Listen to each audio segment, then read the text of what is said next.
Hi, this is JJ here at Once. What you're about to see is some very special content created just for you by the Once family. Art and community are our priorities here at Once. We'd rather be with you in person, but what we can do right now is create virtual experiences for us to all enjoy together. No, it's not the same as being at a live show, but that doesn't mean that it's not a way to enjoy each other's company and entertainment. So, without further ado, a few house notes. The bathrooms are in the back, on the left. No flash photography, please. And as always, no crowd surfing. Enjoy the show.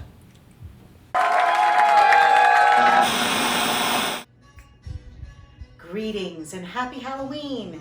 I'm Nicole from Life and Death, and in October, I've posted a video ghost story for each day of the month. And today, to kick off Halloween, we're going to review the entire series. So sit back and get ready for the Ghastly Dispatches.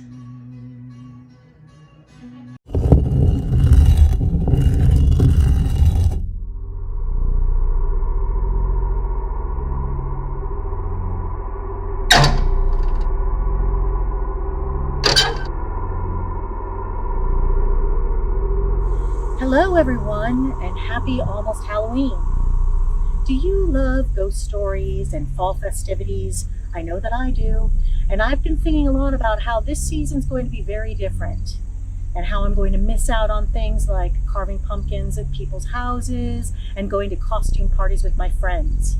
But I also like the scary side of the holiday as well, ghosts and cemeteries and vampire bats. So I've been giving a lot of thinking to how I can best celebrate this season of social distancing and still have a lot of fun. And I've realized that we all have everything we need in our own backyard. Everybody's town has stories and legends. You know, those tales of murders and ghosts and hauntings that are handed down from generation to generation. Things like the old witch house at the end of the dead-end road, or the lady in white out on the desolate street in the middle of nowhere, or the bridge when you drive across and you park in just the right place. You can hear a whispering voice. I'm sure you can think of a few of them off the top of your head right now. If you scratch the surface of any town, you'll uncover a treasure trove of these tales that are ripe for a good Halloween. And so I'm inviting you to share these stories with me this year. Some of you may remember Life and Death, my shop and ghost tour in Salem, Massachusetts. And in the spirit of that business, I offer you Life and Death's Ghastly Dispatches. And with the help of my friend Emer behind the camera, I will offer you a video ghost story each day in the month of October. We'll post them on our Life and Death YouTube channel and share them on social media. And we invite you to send us video ghost stories from your town as well.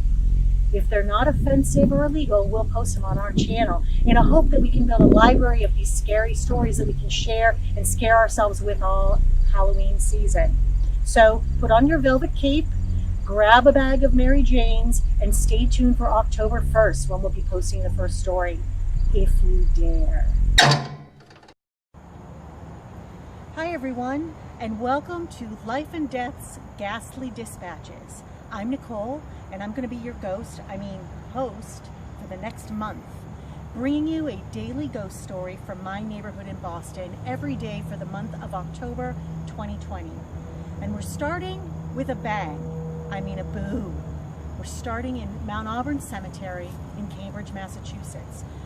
It is the oldest garden cemetery in America, and when they designed it, they had no idea how influential it would be and how so many other cemeteries around the country and the world would imitate it later on. It was established in 1831 and almost immediately became a draw for tourists walking around through the beautiful statuary and gardens, and it's still popular today. But one thing that we didn't find a lot of here are ghost stories, surprisingly, in a cemetery of this size and age. But we do have one that I wanted to share with you. It goes back to the 1880s, and it involves a wealthy man named Mr. James Ball. Mr. Ball had built a mausoleum here at Mount Auburn Cemetery for his future final resting place. And when he had it built, he was so afraid of being buried alive that he had them install a telephone in the mausoleum. as time went by, he got older, and then one day he died, and a crowd of his friends and family marched his body to the mausoleum after the funeral and locked him away, and then retreated to his mansion where his wife threw them a very fancy funeral feast afterwards. And when the night was over and everyone was gone, the wife went upstairs and the maid heard the phone ringing, and she heard the wife answer the phone, and the next thing she heard was a blood-curdling scream, and the maid ran upstairs to the bedroom and found the lady of the house dead in her chair with a look of horror on her face. It was determined she'd had a heart attack. And so shortly thereafter, they had a funeral for her as well. And the friends and family marched her to the mausoleum, where they found James Ball's coffin open and the receiver of the telephone dangling by the side of the coffin. That's our first ghastly dispatch.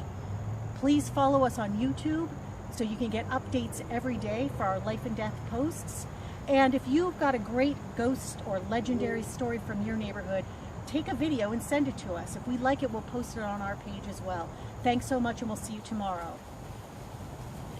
Hi everyone, today we're at the Hooper Lee Nichols house in Cambridge. The oldest section of this house was built in the late 17th century, making it one of the oldest houses in New England and the second oldest in Cambridge. And like any house that stood for 300 years or more, it's grown and expanded over the years, so now it reflects a lot of different styles. However, the original section still stands from the late 1600s. In 1957, the house was donated to the Cambridge Historical Society, and they've made it their headquarters, which it still is to this day. And it's also rumored to be one of the most haunted houses in town. The original builder of the house was a man named Richard Hooper, who moved here in the late 1600s. Nobody knows where he came from exactly, or even specifically what he did for work. But in 1684, he bought an 11-acre farm which contained the property that the house is on, and he built the first house in 1684, lived here with his wife and 2 children. After his death in 1690, his wife Elizabeth came on hard times, so she petitioned the town of Cambridge to allow her to use the house as an inn and a tavern, and it didn't go well. Within a year, complaints were filed that she was serving questionable guests, and things went from bad to worse. The tenants and customers of the inn and tavern slowly decimated the house, and by the time she died in 1701, it said that there was nothing left in the house except a sheet that they found wrapped around her corpse, which was mysteriously discovered in the tavern of her inn. And to this day, the spirit of poor Elizabeth still walks the halls shrouded in her own sheet. But Elizabeth is not the only ghost in this house. It's also said that the ghosts of 5 Hessian soldiers can be found in this house. The Hessians were soldiers that came to fight with the British during the Revolutionary War. And starting in 1915, when they added an addition to the house, suddenly these 5 Hessian soldier ghosts started appearing, and they would sit in the library playing a game of cards. Many people have seen these guys. No one knows exactly why they show up. There's no history of Hessians being buried on the site. But at the time of the Revolutionary War, this was a 45-acre property. And very easily there could have been a Hessian encampment. Possibly they died here. So if the ghosts of Elizabeth Hooper and 5 Hessians is not enough, the saddest story is still ahead. In 1850, the house was rented out to the Nichols family, and the Nichols loved to throw celebrations, and one 4th of July they were celebrating with their children and grandchildren, and one of the Nichols granddaughters stepped on a lit firework and died. And sadly, to this day, her ghost is known to walk the halls weeping. As I mentioned, this is still the headquarters of the Cambridge Historical Society to this day. Sometimes they open it for tours. You can even rent it out for a private event if you're brave enough. So that's today's Ghastly Dispatch. Please follow our YouTube channel for Life and Death. Follow us on social media, and we'll be back tomorrow with another story. Hi everyone. Today we're in the Beacon Hill neighborhood of Boston at 8 Walnut Street, which in 1849 was the home of Dr. Parkman and his family, Dr. George Parkman. And Dr. Parkman was known to be very punctual.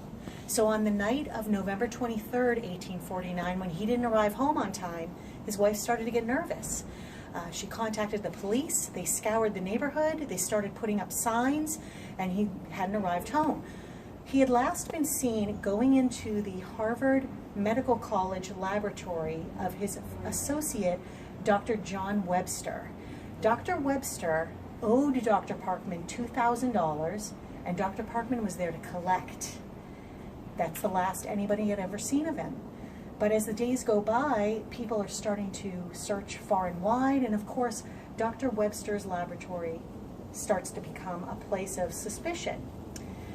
The janitor there, a man named Ephraim Littlefield, was particularly suspicious because he had seen, first of all, the door locked that day in the laboratory. He usually went in to clean and he couldn't that day. And he had also seen Dr. Webster, very flustered, walking in with a huge package. So he was suspicious and he kept an eye on things, and he actually went to the police, and they were watching Dr. Webster very closely. Ephraim Littlefield couldn't wait. He knew that when he had been in the laboratory, Dr. Webster was sort of protecting the privy, or the toilet at the time. And so he decided to get his wife to stand guard, Mrs. Littlefield, and Ephraim Littlefield decided to chip away at the privy wall until he could see inside. And when he peered inside, he held a lantern. What he saw was a human pelvis. Very quickly, the police came. They discovered, using some very early forensic techniques, that this was the body of Dr. Parkman, and Dr. Webster was arrested for this crime. This became huge news all over the world. The fact that 2 Harvard doctors were involved in a murder case was the likes of nothing they'd ever seen before. So it made huge news. In June of that year, Dr. Webster admitted his guilt, and then in August he was hanged. To this day, people believe that Dr. Parkman may still be lingering in his old home. On the 150th anniversary of his death, 1999, a cistern for a toilet on the 3rd floor gave way, flooding down the stairs, causing hundreds of thousands of dollars worth of damage in this beautiful home. As you know, he had been found in a privy. So, connection? I don't know, but there may be a haunted toilet here at 8 Walnut. That's today's Ghastly Dispatch. It's a reminder to follow our Life and Death YouTube page if you'd like to get reminded about our updates, and otherwise we'll see you tomorrow. Hi everyone. Today we're at Copp's Hill Terrace in Boston's North End to talk about a ghost ship sighting. The year was 1974, when a fishing vessel left Boston's Long Wharf, which is just down the river that direction, and headed this way to the point where the Charles River and Boston Harbor kind of come together. And as they were coming down this direction, they came into a fog bank. And suddenly, through the fog bank, there appeared a dilapidated ship that looked like a British frigate that hadn't been used in hundreds of years. And this thing was so dilapidated, it didn't look like it should still be afloat. And what's more, there wasn't a person on deck, there wasn't a soul on the bridge, and it slowly passed them by and went back into the fog bank. And as the frigate disappeared, suddenly the radio in the fishing ship went nuts. You could hear voices, it sounded like a Cockney accent, arguing or swearing. They weren't sure if it was out of fear or anger, but it definitely was trying to get their attention. And that frigate just passed away into the foggy bank and was never seen again. It's the one and only sighting, but it was in 1974, very close to this very site. That's today's Ghastly Dispatch. Remember to follow our Life and Death YouTube channel to get updates, and we'll be back tomorrow with another story. Hi everyone, today we're at the site of the Metropolitan State Hospital in Waltham, Massachusetts. It was opened in 1927 as a state-of-the-art hospital for the severely mentally disabled. It closed in 1992 due to lack of funding, and at that point it had deteriorated quite a bit and the conditions were not that great. When it opened in 1927, it was already overpopulated. It was built for 1,000 people. They had at least 1,100 in the year. And the stories of the hauntings started well before it closed in 92. People who work here talked about locked doors opening and closing, lights turning on and off. There was one area where electroshock therapy was given, which they said they could hear screams well into the night, and again, lights going on and off as if the electricity were fading in and out. There were also tunnels under the hospital with lights every few feet or meters apart, and when people would walk into the darkness, they would feel someone grab at them as they walked by. I don't think I'd go into those tunnels, even on a dare. But the story that gave this hospital its nickname of the Hospital of Seven Teeth took place in 1978 when a woman named Anna Maria Davy walked out of her room, went on a walk of the grounds, and was never seen again. 2 years later, in 1980, Melvin Wilson admitted to her murder and pointed out 3 separate shallow graves in which he buried parts of poor Anna Maria. But he also kept on his person 7 of her teeth as a souvenir. There's a lot more to learn about Metropolitan State Hospital. I recommend that you look it up on your own. That's all we have time for today's Ghastly Dispatch. Remember to follow us on YouTube for daily updates at Life and Death, and we'll see you tomorrow. Hi everyone. Today we're on Main Street in Watertown Square to talk about the Spring Hotel, which used to be a huge brick hotel on this location, built in the late 1700s and raised in 1938 to make way for the buildings that are behind me now. But the Spring Hotel was built in the late 1700s by a man named Dr. Marshall Spring, who was a local physician. And in fact, he was one of the first physicians on site at the Battle of Lexington to take care of the wounded soldiers there. And so in the late 1700s, he built this hotel for his friend Colonel Richardson, who was a well-known innkeeper at the time. But because the inn had stood for so many years, it played a big part in Watertown's history. The Spring Hotel was the location of many behind-the-scenes Watertown town meetings, and during the Civil War, it is where the soldiers who were up at Wheaton Hill training would come down to for the 3 square meals a day right at the hotel. And it was also the site of the very first no parking sign of all things. But on July 21st, 1886, a ghost at the Spring Hotel made the headlines in the Watertown Enterprise newspaper. It was reported that a ghost had been seen in the window of a second-floor bedroom. And the weird thing about this is it didn't happen at the stroke of midnight. It took place in the middle of the afternoon, broad daylight. And a crowd formed to see the ghost. You could see it clearly through the window.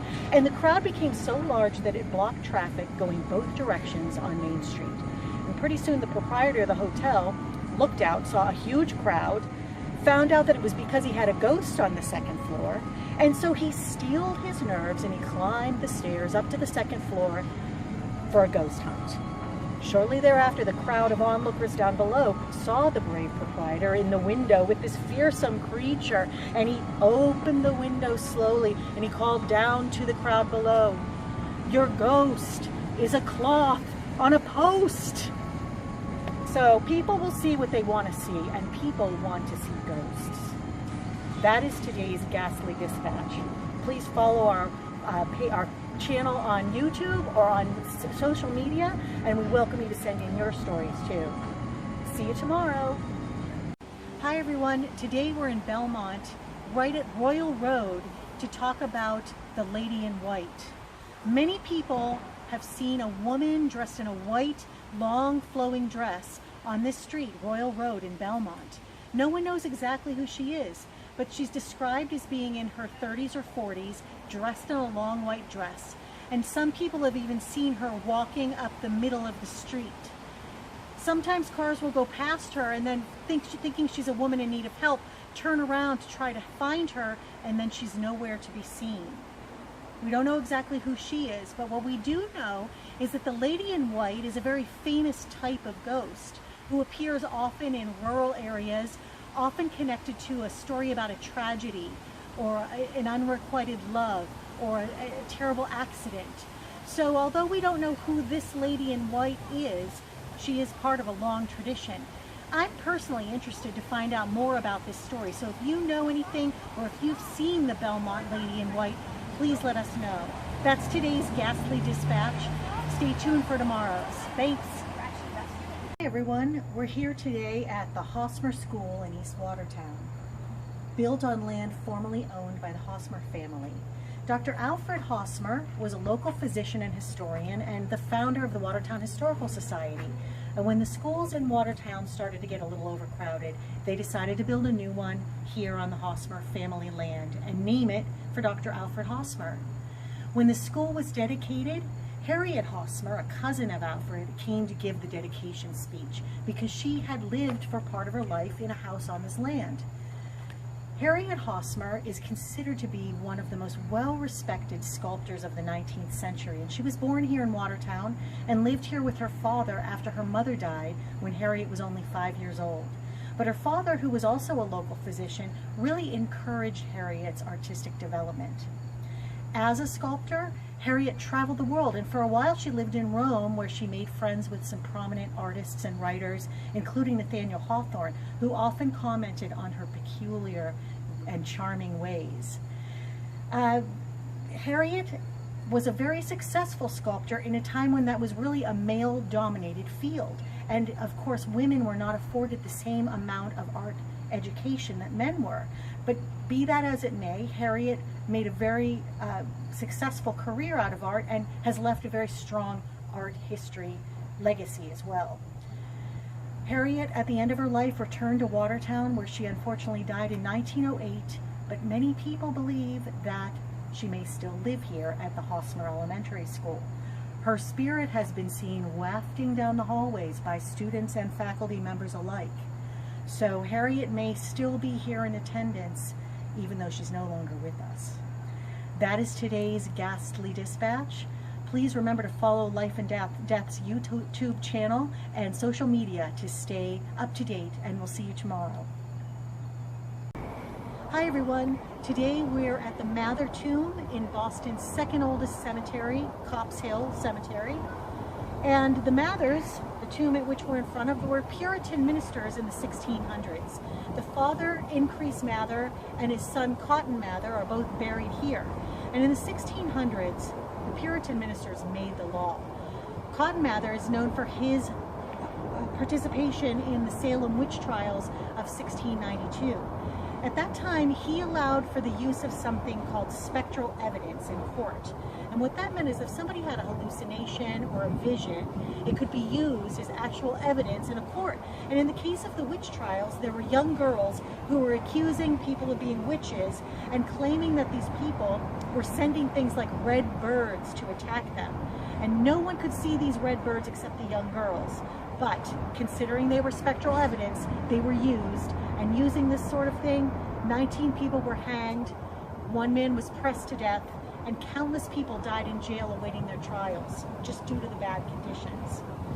Now later in his life, Cotton Mather recanted the idea of spectral evidence. He agreed that it was no such thing, but unfortunately it was too late for the victims of the Salem witch trials. However, his father, Increase Mather, is the ghost known to haunt Copp's Hill Cemetery. He's been seen appearing in his black robes, very upright and scary, following people around the cemetery. That is one ghost I would not want to see. He was scary enough in real life. That's today's Ghastly Dispatch. Remember to follow us on YouTube, Life and Death's YouTube channel, for updates, and we'll see you tomorrow with another story. Today we're at the Omni Parker House Hotel in downtown Boston, and built in 1855, it's considered to be the most haunted hotel in the city. It's so haunted that I'm going to tell you about the ghosts floor by floor. We'll start on the 10th floor, where it's believed that the ghost of the original owner, Harvey Parker, makes himself known. He was very interested in hands-on customer service and wanted to make sure everyone was enjoying their time at the hotel. One woman who was staying in one of the 10th floor bedrooms was in the hall fumbling with her key when she saw this wispy form that formed itself into the shape of a man with a top hat. She got flustered. She came downstairs to get a drink at the restaurant and then saw a painting of that very man, the owner, Harvey Parker. That's how they know it's him. On the 9th floor, they also believe that Harvey appears. However, he's appeared at the foot of the bed of guests on the 9th floor, dressed in colonial clothing. So since he lived in the 1800s, no idea why he'd be appearing in colonial clothing. Then on the 3rd floor, Their most famous ghost was a salesman who died here in 1949 after an overdose of drinks and drugs. And for years, people have claimed to smell whiskey and hear laughing on that floor. It got so bad that they turned his former room into a broom closet. However, the third floor, the #1 elevator, is also known to go up to the third floor uncalled. Doors open, nobody's there. And this has happened hundreds of times over the years. If you go to the mezzanine, you'll see a mirror that was in Charles Dickens' room. He was here for 2 years while he toured the US after A Christmas Carol was published. And it's known that if you stand in front of that mirror and say his name 3 times, breath, smoke, like someone's breathing on the mirror will appear. So we're here in the hotel today. I'm hoping we see something. And that's today's Ghastly Dispatch. Please follow our Life and Death YouTube channel for notifications, and we'll be back tomorrow with another story. Hi everyone. Today we're at Ridge Lawn Cemetery in Watertown, Massachusetts. This cemetery was founded in 1899, but it's still in use today, though there are often reports of vandalism and destruction and neglect in this cemetery. A body was found here in 2018 along the fence of the cemetery. It was ruled a suicide, and it's also rumored to be extremely haunted with violent ghosts. In fact, sometimes they've been known to throw stones at visitors, to call after people. There are even rumors of a ghost in a wheelchair, and they attribute these hauntings to people who had had experiments done to them, possibly at the Fernald School in neighboring Waltham. In fact, some former employees of the Fernald School are located buried here in the cemetery, so they sometimes think they may be the reason why these ghosts have chosen this location to haunt. The Fernald School was a publicly funded institution, and in the 40s and 50s they did do experiments on children, including some experiments on radiation and how it would affect them. So if I were a ghost and I'd been experimented on, I might also come and haunt the employees of that school as well. So that is today's Ghastly Dispatch. We remind you again, if you've got a video ghost story from your town, please send it to us and we'll post it on our YouTube page. And we'll see you tomorrow. Hi everyone, today we're at the Clark Courier Inn in Newburyport, which was built in 1803 by a shipbuilder named Thomas March Clark. And you would think a hotel of this age would have some very old ghosts, but surprisingly, the ghost at this hotel is of a more recent vintage. The story goes that up until the 1990s, there were some renters here, the Hale family, a couple named Patrick and Laura, and they had been married for 50 years and lived in this house. Laura died first, but Patrick, her husband, stayed after her death and lived here until he died in the mid-90s. Shortly after that, it became an inn, and almost immediately, guests started to experience ghostly occurrences, feeling that someone was in the room with them or someone was touching them, brushing by them as they went by. There's one story of a woman that stayed overnight in one of the rooms and woke in the middle of the night to find a woman sitting on the end of her bed who pointed at the canopy and said, "I don't like this." And the guest asked the name of this ghost and she replied, "Laura." So we do believe that it is Laura Hale who's still haunting this inn today. Now I'll tell you about my experience. I stayed at this hotel last night, and I will tell you that 2 times during the night, I awoke to footsteps in my room, creaking floorboards nearby that were so distinct that I thought that my companion had gotten up in the night. But when I looked across the room, they were still sound asleep. Later that night, I woke up to the feeling of someone brushing my hair, and my companion the next morning claimed to have heard the door open to our room during the night. So, is the Clark Courier Inn haunted? I think I know. That's today's Ghastly Dispatch. Please follow Life and Death's YouTube channel for more updates, and we'll see you tomorrow with another story. Everyone, today we're on the campus of Harvard University, which has no shortage of ghosts. In fact, most of the buildings around us in this vicinity have ghost stories to tell. But today we're focusing on one, and that is the Apthorpe House, which is located here behind this iron fence. The Apthorpe House was built in 1760 by a man named East Apthorpe, who was a Tory and had a notoriously luxurious taste and built a very extravagant house. which the locals ridiculed him for. And in fact, it got so bad that he was driven out and he left for England in 1764. But the Apthorpe House during the Revolutionary War was where General Putnam had his headquarters and where he planned the Battle of Bunker Hill. Then later in the war, it was used to house British prisoners, including General John Burgoyne, who they said complained all the time about how poor the accommodations were, how there were no creature comforts at all, and how they made him pay a very steep rent to be a prisoner here. Now, it is well known that Apthorpe House is haunted, and many believe it's by the ghosts of these revolutionary soldiers. People say they can hear their heavy boots stomping up the stairs and dragging down the hallways. However, one student who lived here claimed that these British soldier ghosts help her pass an exam, so maybe they're not all bad. But they do also believe that the ghost of General Burgoyne is haunting the house, his anger and frustration imprinted on the building forever, complaining about the accommodations and complaining about his steep rent to this day. That's today's Ghastly Dispatch. Remember to follow us on YouTube and social media, and we'll be back again tomorrow with another update. Hi everyone, today we're in Arlington, Massachusetts at the Whittemore Robbins House, which was built in 1800 for William Whittemore and his family, and since that time it's been the most prestigious house in town. And that fit the family perfectly. The Whittemores were a very prestigious family and were very involved in local politics and social issues around Arlington. And the house was their home until William died in 1842, at which point it was rented out as a girls' school for a few years before the next family took over. And the second family to own this house was started with more humble origins. Nathan Robbins was a man who built his fortune in chicken farming. In fact, he bought and sold chickens at one of the very first stalls at Faneuil Hall in Boston. And over the years, he built up his fortune and his reputation until he became president of the Faneuil Hall Bank.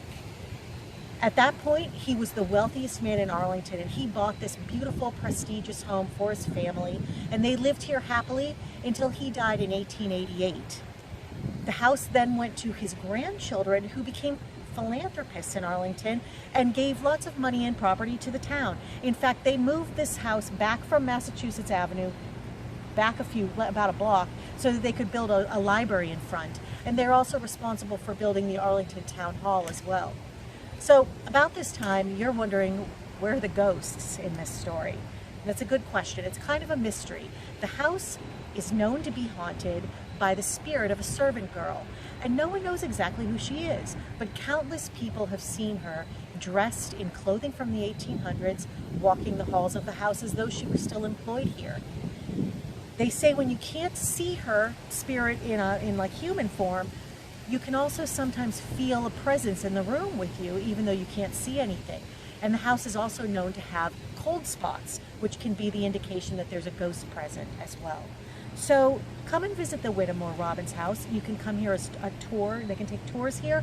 There are also events held and weddings, so come and do a ghost hunt for yourself. That's today's Ghastly Dispatch. We hope you'll visit us again tomorrow. And if you have a good ghost story or legend from your town, make us a video so we can post it on our page as well. Thank you, and we'll see you tomorrow. Hi everyone, today we're in Boston's North End neighborhood in what's known as North Square, which is officially the oldest part of Boston, and it's where the center of commerce was for the whole city for about 150 years. But we're here today to talk about ghosts and witches. Most of us know the story about Salem's witch trials of 1692, but less people know that there was a witch trial here in Boston's North End in 1688. It involved Cotton Mather, who was a stern Puritan minister and he was the minister of the Second Church in Boston, right here on North Square, and a woman named Goody Ann Glover, who was known to have a fiery temper. Goody Glover's daughter was a laundress for the Goodwin family, and the eldest daughter of the Goodwin family accused her of stealing laundry from the family. Of course, Goody Glover believed her daughter was completely innocent, so she went to the Goodwin family home and she cursed their eldest daughter. And shortly thereafter, the daughter did take ill. She was known to have fits and to wake up shrieking in the night. Shortly thereafter, her brothers also came down with this affliction, and the doctors were called in, and the doctors could find nothing to account for this illness. So they accused Goody Glover of being a witch, and they went to the Glover household, and Goody Ann Glover said, yes, I am a witch, and I did curse them, and here's the puppet doll that I used for the actual cursing. So she fully admitted to being a witch, and she was hanged on November 15th, 1688. But to this day, on the anniversary of her hanging, November 15th, a black cat believed to be her ghost is known to wander North Square here in the North End. That's today's Ghastly Dispatch. Be sure to follow our Life and Death YouTube page for more updates, and we'll be back tomorrow with another story. Hi everyone, today we're at the Elijah Fisk House in Waltham, Massachusetts. It's a historical house here, one of only 3 federal-style brick houses in the entire city. It was built in 1801 by Elijah Fisk, who was a prominent man in the city and a descendant of one of the early Massachusetts governors. His son Luke was also a prominent member of society and was the president, the very first one, of the Waltham Bank. This house is also considered to be haunted. They believe that it is because one of the previous owners died in the kitchen and was found later. But people have heard all sorts of things in the house. Footsteps in the bedrooms upstairs.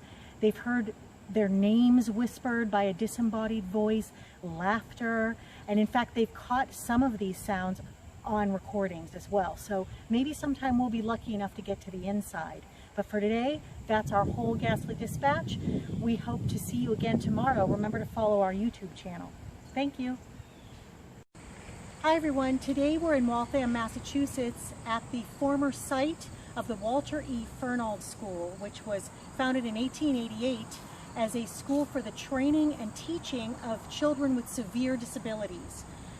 That's a little bit questionable, though. There are stories of it more being sort of a place for foundlings or children who were orphans or didn't have anywhere to go. One sad story was told by a man who had been dropped off in the lobby as an 8-year-old boy. His father said, "You wait here, I'm going to get the car," and then never returned, leaving him to this school. In 1925, it was named for Walter Fernald, who was a doctor who was an avid fan of eugenics. And from that point on, it became a place where there were many experiments of the medical sort done on the children that were living at this school. And of course, they were subjected to abuses of all kinds. In the 1960s, they had something known as the Science Club. And the children that joined the Science Club would get little extra niceties, a little extra meal, a little bit of a trip off site.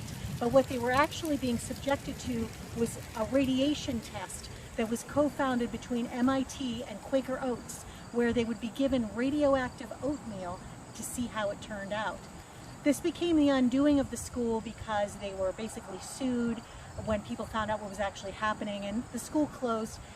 Not until 2014 did it close completely. But this site is known to be haunted by violent ghosts, malicious, dangerous ghosts, who are very angry, as you can imagine, under the circumstances. There's a graveyard nearby with about 236 graves of people who died at both this location and the Metropolitan State Hospital as well.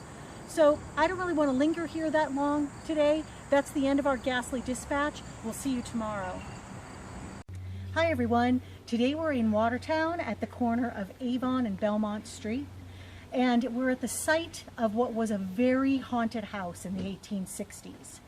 As the story goes, the original owner of the house was nicknamed the Colonel, and he and his family lived here in a blissful, happy lifestyle until they decided to get a governess for the children. The governess arrived. She was a beautiful young woman, and shortly thereafter, she and the Colonel took up. They had an affair, and eventually the wife had had enough of their long rides into the country while she was stuck home with the children, and the wife left, and the husband fell into despair. The poor Colonel was despondent, and eventually the mistress left, the governess left, the wife returned, and life returned to normal for a while, until the Colonel's niece came to act as the next governess. And the Colonel and the niece then took up, and history repeated itself. The wife left, The colonel became despondent. Then eventually the niece left. And suddenly, even though he had been financially devastated by this, suddenly the colonel appeared with a huge sum of money. Nobody knew why. The wife was gone. Both of the mistresses were gone. The children were off living with their grandmother, and the colonel was here alone with this newly found amount of money. Strangely enough, at the same time, a local wealthy watch peddler had gone missing. Nobody put two and two together, and the colonel died shortly thereafter. And the house here on the corner stood empty for a number of years, and then slowly families started moving in, but none of them would stay more than a couple months because they would leave due to an unholy racket caused by ghosts in the house. It was a terrible haunting filled with slamming doors and scraping in the basement and terrible noises. Eventually a man bought it. He owned a farm nearby, and this abutted his property, so he bought this house as a home for his foreman. And his foreman, a man named Mr. King, moved in with his wife, and they were brave. They weren't afraid of anything. Ghosts didn't scare them, and they even rented out parts of the house to other families who heard the noises, and they left terrified. But the Kings stayed. One night, Mr. and Mrs. King were asleep in their bed, and they heard the doorbell ring downstairs. And they came down, opened the front door, and they saw a carriage that was pulled by a white horse. At that moment, the wind blew out their candle, and when they relit it, the carriage was gone. But as they were going back into the house, they saw the ghost of a beautiful woman in a silk dress headed upstairs. And for the rest of the night, they could not sleep due to the noises in the house, scraping sounds, weeping, pounding. It was a ruckus. This became so much of a tourist trap that hundreds of people came to see this haunted house. One night, they finally got a psychic to come, and the psychic met with the ghost of the woman, who turned out to be the niece. And the niece basically told on the colonel and said the colonel had killed the peddler and taken his money. And from that day forward, supposedly the house wasn't quite as haunted as it had been before. Things settled down after that. That house is long gone. I don't know if any of the houses in this neighborhood now have any remnants of the colonel and his mistresses and all their activity, ghostly wise. We'll never know. But that's today's Ghastly Dispatch. We'll see you tomorrow for the next one. Hi everyone. Today we're in Cambridge, Massachusetts at the Cambridgeport Baptist Church. In 1881, the church that was on this site burned completely to the ground. And at the time of the burning, people claimed that they could hear wailings on the breeze, the sound of somebody shrieking in agony. To make it even stranger, 16 years prior, the church that had been on the site also burned to the ground, and people at that time also claimed to hear these sounds of torment and anguish. And at the time, they discussed a few different possibilities as to what this could be, and they settled on one legend going back to the very beginning of Massachusetts. In the 1600s, in a cottage down by the river, there was a woman named Anne Hopkins who lived there. And Anne Hopkins was believed to be the most beautiful woman in town. And so she had many lovers, but one of these was her favorite. And he sadly went off to war with one of his rivals, and the rival came back, but the lover did not. And the rival told Anne that her lover had died in battle, but she saw that he wore a ribbon that she had given to her lover as he went off to war, and it came to find out that this rival had killed her lover. And this put her off people altogether. She retired to her house, her cottage by the river, never to come out again. She didn't associate with the society at all.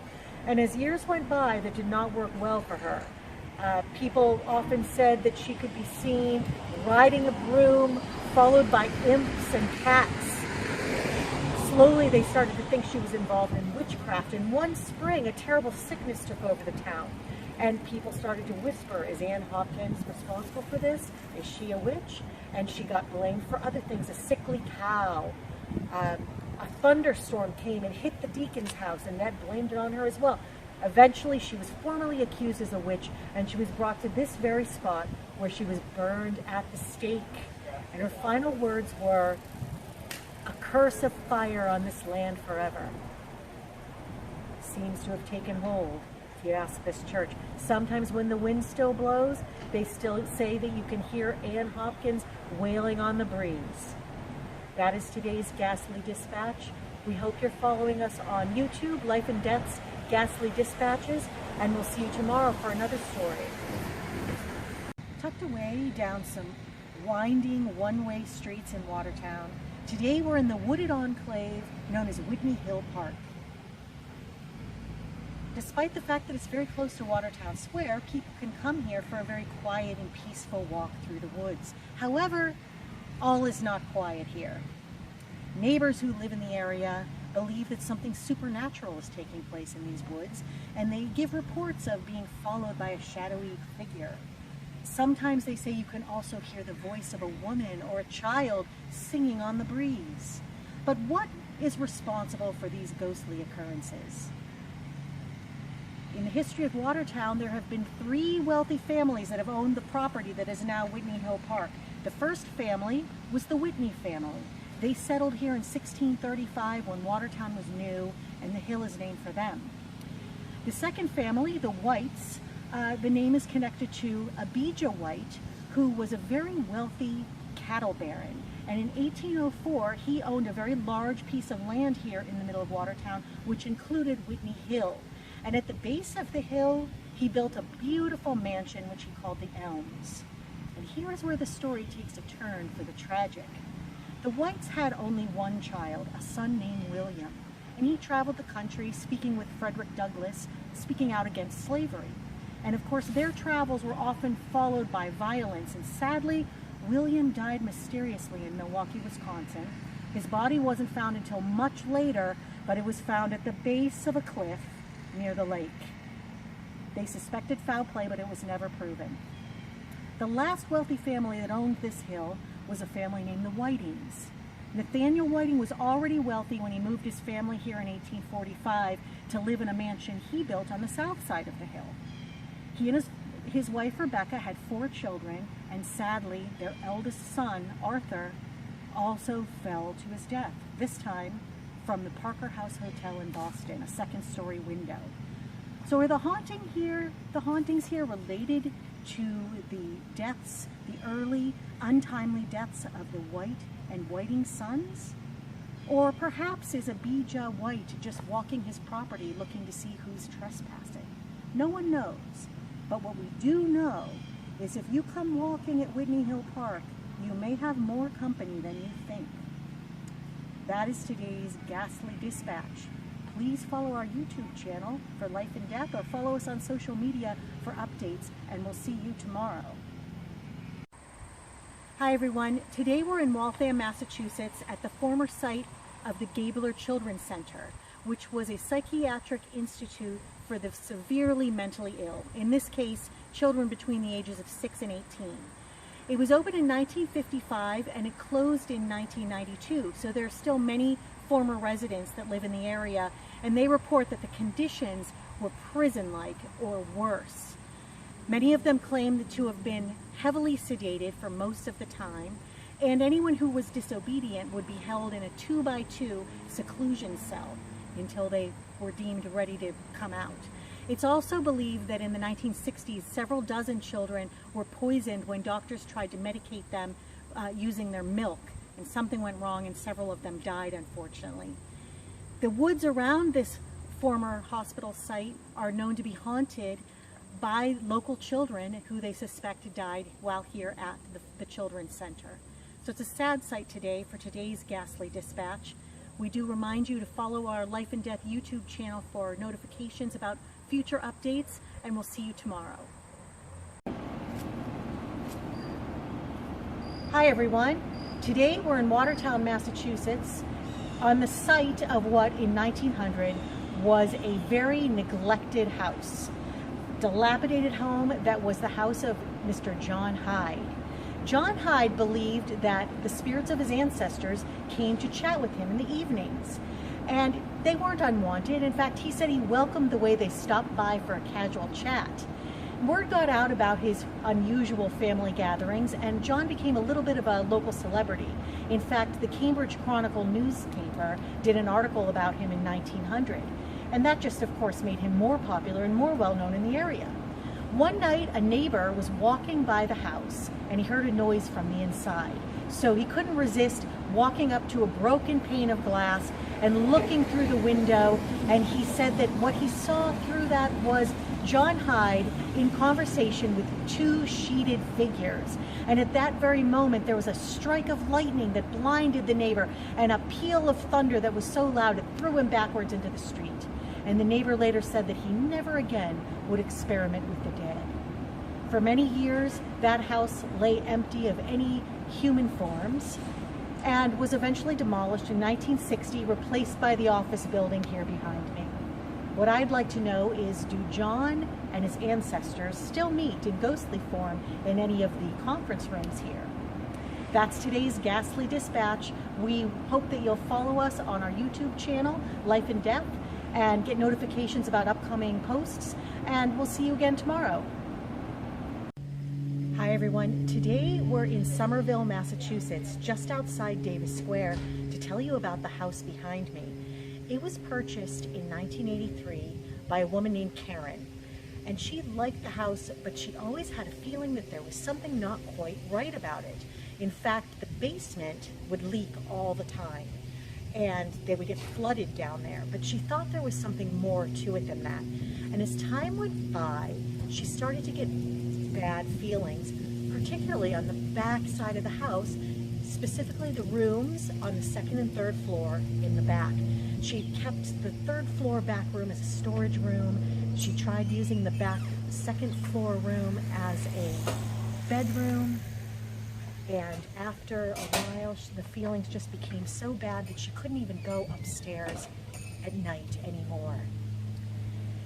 As time went by, she brought in a roommate, thinking maybe some company would help, but the vibes became so bad that she eventually called in a psychic to come and do a reading.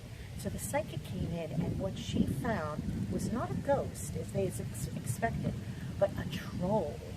A troll who was associated with a spring that flows underneath this house, causing the basement to flood.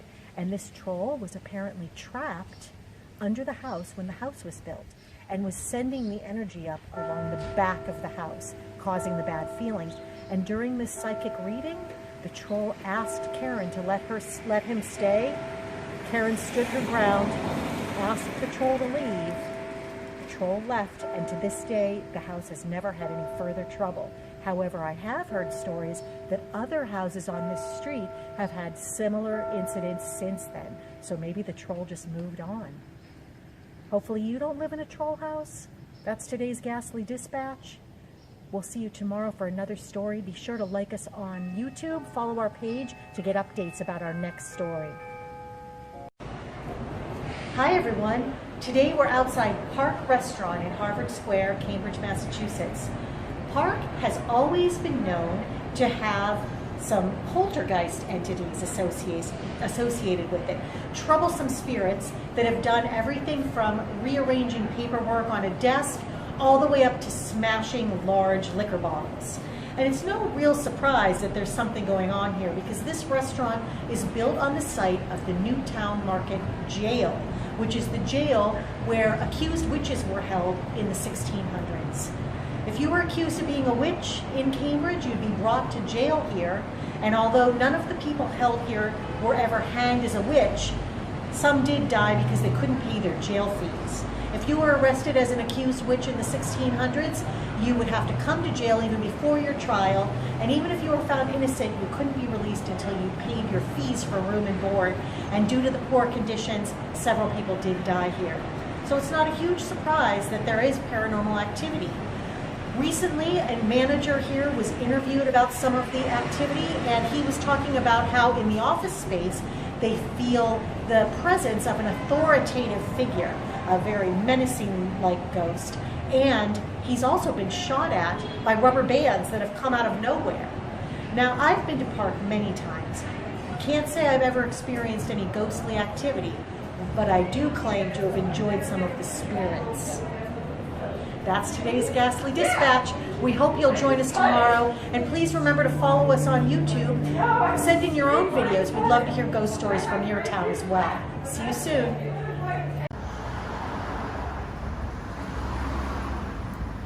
In 1906, a group of young men in Boston's West End neighborhood decided to form a club for their own betterment, and they would meet on the Boston Common and in their neighborhood to study and play sporting events.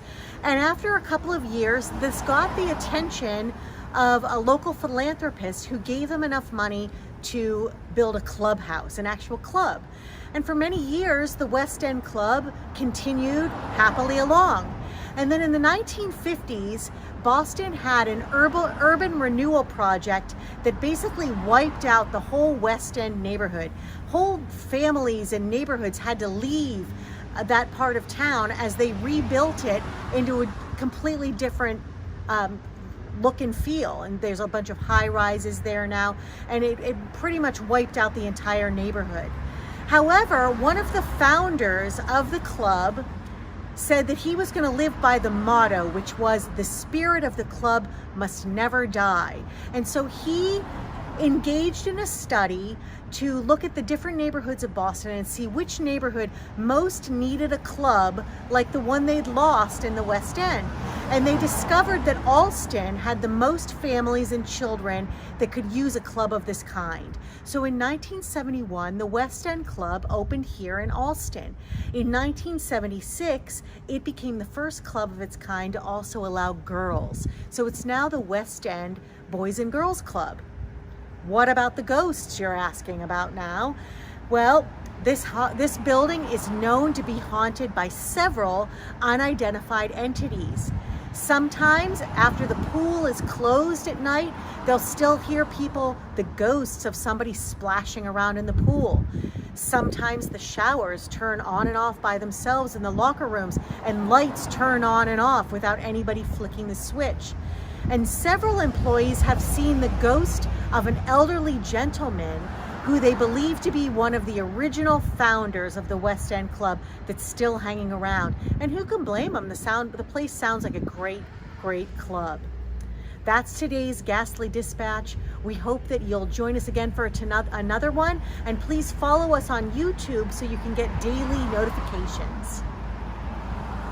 Hi everyone, today we're in Boston's North End, standing in front of Cafe Vittoria, which is in what is considered to be the most haunted building here in the North End.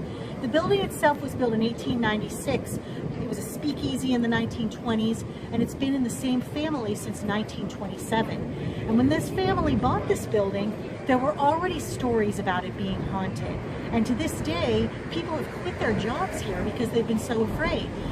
Things move from place to place, dark shadows follow people around the building.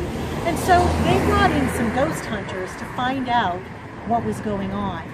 And it turns out that this building's first owner was a woman named Mrs. Ellsworth, who owned what was known in Victorian times as a baby farm. What that was, it was a place where people who had children and couldn't afford to keep them would give someone a small amount of money to take the child in, and then that person would then in turn try to adopt them out. But in the case of Mrs. Ellsworth, if she couldn't adopt them out quickly enough, she was known to be abusive and even poisoned some with arsenic. And they did find a medical kit and some syringes in the basement. So they do attribute the hauntings to those grisly murders. It's a sad story today, but that is our Ghastly Dispatch. Please follow our Life and Death page on YouTube for updates, and we'll be back tomorrow with another story. Hi everyone, today we're outside Davis Square in Somerville, Massachusetts at Sacco's Bowlhaven, which opened in 1939 by the Sacco family, and since its first day it's been rumored to have a lot of paranormal activity. A lot of things have happened here, including the sound of footsteps coming from upstairs when there's no one up there, televisions that will turn on by themselves in the bar area, and even the sound of a ghostly game being played off hours with pins being knocked down when this place isn't even open. And no one knows exactly what's happening to cause these hauntings. They have often seen a dark figure, which they believe might be the ghost of an ex-employee. Some people also think that the ghost of Minnesota Fats, the pool shark, might be here because he once came and lost a match to local favorite Boston Shorty. So some people think Minnesota Fats might be back looking for a rematch. It's even rumored that the ghostly hauntings might be caused by the ghosts of Revolutionary War soldiers, because this part of Somerville was very active during the Revolutionary War. And as we know, Revolutionary War soldiers on their off time enjoyed a bit of lawn bowling. So maybe in the afterlife, they've decided to take up candlepin. We invite you to come and check it out for yourself. That's today's Ghastly Dispatch. Join us again tomorrow for another episode, and follow us on our YouTube channel to get daily updates. Thanksgiving weekend 1942 was just like Thanksgiving weekends now. People had come from all over the country to come home to the Boston area to celebrate the holiday. And we're here today in the Bay Village neighborhood of Boston on the site of the Coconut Grove nightclub. That Saturday, 1942, November 28th, was one of the worst nightclub disasters in American history. Many people came to the most popular nightclub in Boston, the Coconut Grove. About 1,000 people were here that night. Unfortunately, the capacity was only 460. And as the night wore on, the bar in the basement, called the Melody Lounge, had a small fire that quickly spread through the flammable decorations, became a fireball that shot up the staircase into the main nightclub. And as people smelled the smoke, they started to make a dash for the exits, which unfortunately were just one revolving door and a couple of doors that only pulled inwards. So as people pushed forward trying to get out, many of them were trapped. And sadly, 492 people died in that awful fire that night, November 28th. To this day, on the site, people do still have ghostly encounters. Currently, on the space that was the Coconut Grove nightclub, there is now the Revere Hotel, and many people claim to see ghosts of the victims wandering the halls, some of them in singed clothing. Across the street at Jacques' Cabaret used to be a warehouse where many of the victims were kept as a makeshift morgue that night. One of the bartenders at Jacques has claimed that he one night was closing up, turned the lights off, and saw rows of these victims along the walls. Of course, he quickly turned the lights on, and there was nothing. But it is sad to say that it's possible that some of the victims still remain here on the site of the Coconut Grove fire. That's today's Ghastly Dispatch. We invite you to follow our Life and Death YouTube page for updates on future dispatches. And of course, we'll be here tomorrow with another story. Helen Woodford was only 17 years old when she met Babe Ruth in 1914 at a coffee shop in Boston where she was a waitress. And they married within the year, and they were happy for a few years. In fact, in 1919, Babe Ruth was working for the New York Yankees and had made enough money that they bought a big, beautiful farm in Sudbury, Massachusetts. But Babe Ruth was often on the road, as you can imagine, and Helen was home alone on the farm. And Babe Ruth tried to make up for this by buying her fancy gifts and taking her on trips to New York. But Helen was a little shy, and she preferred staying home alone on the farm. But this did take its toll, and after a few years, in 1926, Babe Ruth and Helen Woodford separated. They both went on to form new relationships. Helen ended up marrying a local dentist, Dr. Kinder, here in Watertown, Massachusetts.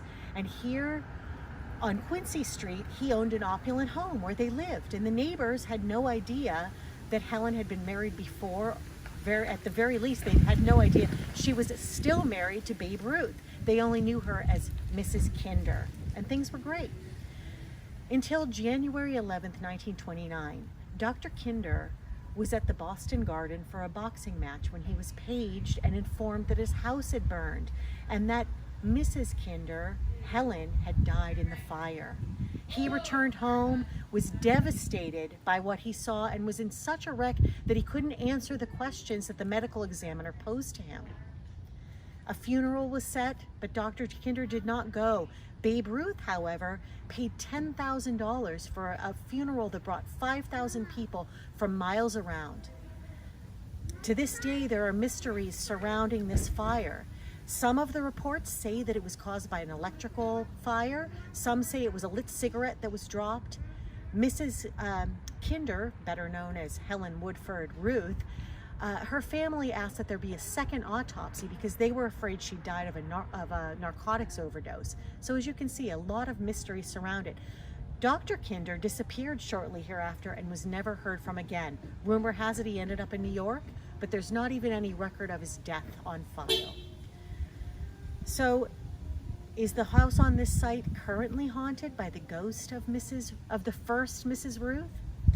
Nobody knows for sure, but they do say that the house that Dr. Kinder owned that was torn down shortly thereafter may have been haunted by the ghost of Mrs. Ruth, and they said you could sometimes hear the sound of a woman sobbing in the distance. So hopefully she's gone on to a better place from here.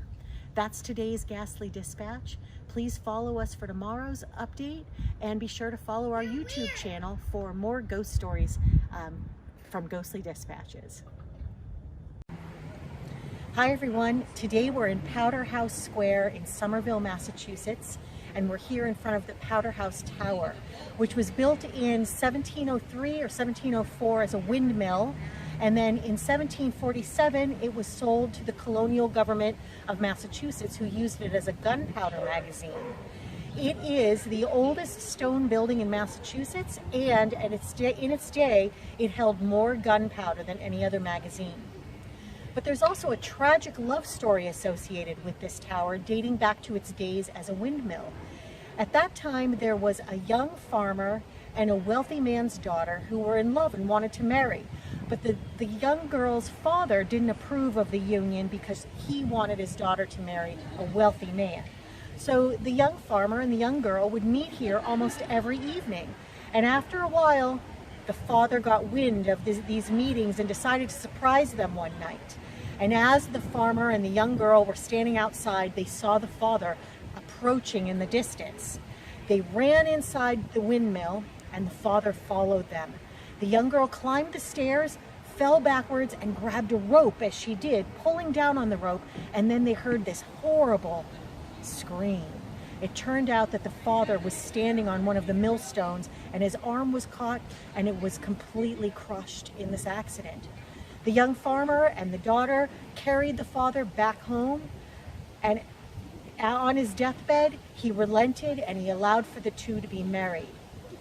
He didn't survive long after that, but the couple were married. However, the young girl never got over this, of course, and she refused to ever come back to this windmill because it was rumored that the ghost of her father inhabited it. And to this day, they do still believe that the father of the young girl is still a ghost here in this tower.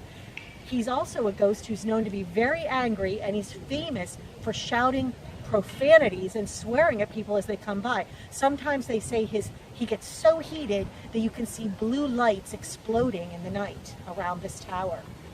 We're also overlooking a nearby roundabout where there are known to be quite a few accidents that are also attributed to this older man ghost haunting the tower. So come here and visit if you can. Hopefully you won't get sworn at by the old man haunting the tower. That's today's Ghastly Dispatch. Please join us again in the future for our next Ghastly Dispatch story.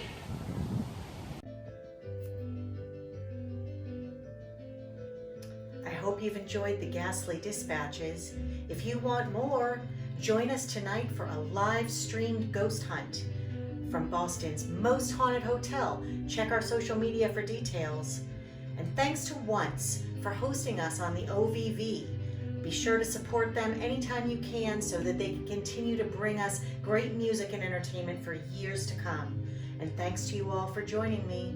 Have a happy Halloween.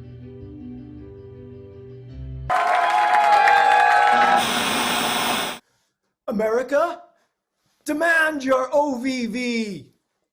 I want my OVV. I want my OVV. I want my OVV. Your favorite bands, the Once nightclub, all online. Tell your computer, grab your mobile device, tell them, I want my OVV. Hello, this is Tim Hall here, musician, saxophonist, and poet.